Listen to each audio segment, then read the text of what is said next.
Fala pessoal, tudo bem? Agora a gente vai encarar uma questão da Santa Casa. E ela fala o seguinte: em uma reta são marcados os pontos distintos P, Q, R, S nessa ordem. Então tem o ponto P, tem o ponto Q, tem o ponto R e tem o ponto S. E ele fala que PQ é igual a 1 e que o segmento QS inteiro, né, então tudo isso aqui, mede 2. Aí ele fala o seguinte: se as medidas de PQ, QR e RS servem, né, para construir um triângulo, quais são todos os valores possíveis para esse segmento do meio? Como ele quer descobrir quem que é o QR, eu vou chamar de X. E como todo o segmento QS mede 2, eu vou dizer que o RS é 2 menos a parte do X. Né? Se eu pego o QS todo, excluo a parte da esquerda, apago o QR, sobra o RS. Então o comprimento do RS é tudo menos a parte do QR. Perfeito. Forma um triângulo, a gente sabe disso, o enunciado garantiu isso pra gente, né? Se forma um triângulo, esses três valores obedecem à desigualdade triangular, que diz que o maior lado de um triângulo tem que ser menor do que a soma dos outros dois. Só tem um pequeno problema, eu não sei quem é o maior lado, concorda? Pode ser que o maior lado seja esse cara, e pode ser que o maior lado seja esse, não dá para ter certeza, né? Ah, Vitor, o PQ não tem como ser maior? Não. No pior caso, todos os lados têm o mesmo comprimento. 1, 1 e 1. E aí, como todo mundo é igual, tanto faz quem você chama de maior, certo? Então, a gente pode fingir que o PQ não é o maior. E nos outros casos?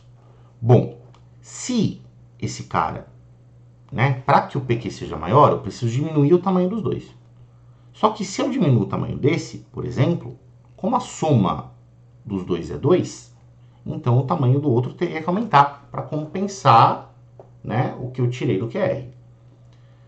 Isso significa que, se não forem todos os lados iguais, com certeza tem um segmento entre os dois últimos que é maior do que 1, certo? O que significa que o PQ nunca vai ser o menor lado, nunca vai ser o maior lado, me perdoa. Tudo bem? Então, o que deixa a gente em dúvida mesmo é se o maior lado é o x ou é o 2 menos x. O 1 não vai rolar. Eu sei que ele não é o maior lado em nenhum caso. Certo?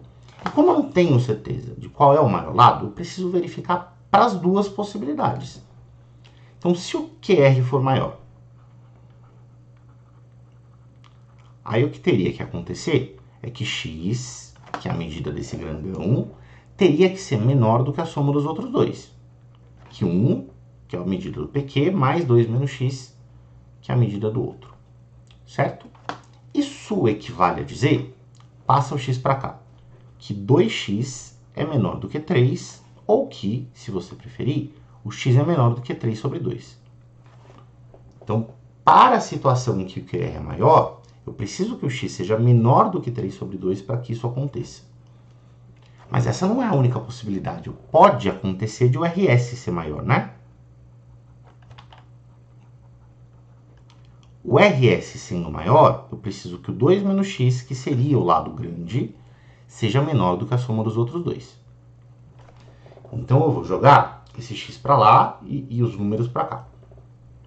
Vai ficar 1 menor do que 2x, o que é a mesma coisa que dizer que meio é menor que x.